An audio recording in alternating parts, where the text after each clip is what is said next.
સમાચારમાં આગળ વધીએ તો અમદાવાદમાં લવ જેહાદનો એક ગજબનો કિસ્સો સામે આવ્યો છે, જેમાં હિન્દુ સંગઠનોના ભારે દબાણ બાદ ફરિયાદ નોંધાઈ છે।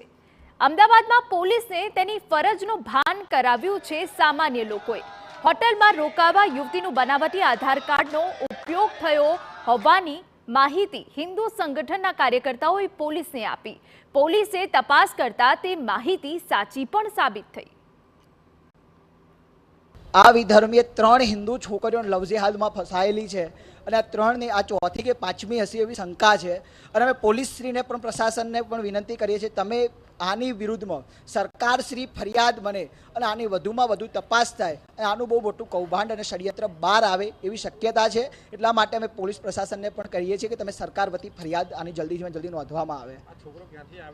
આ છોકરો છોટાઉદેપુરથી આવ્યો હતો, છોકરી જે છે એની સ્થાનિક છે।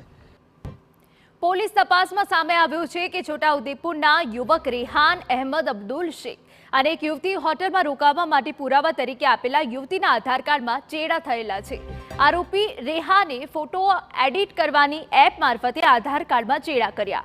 શંકા ના જાય તે માટે હિન્દુ યુવતીનું નામ બદલી મુસ્લિમ નામ શેખ અમીના બાનુ કર્યું અને તેના પતિના નામ તરીકે આરોપીએ પોતાનું જ નામ દર્શાવ્યું।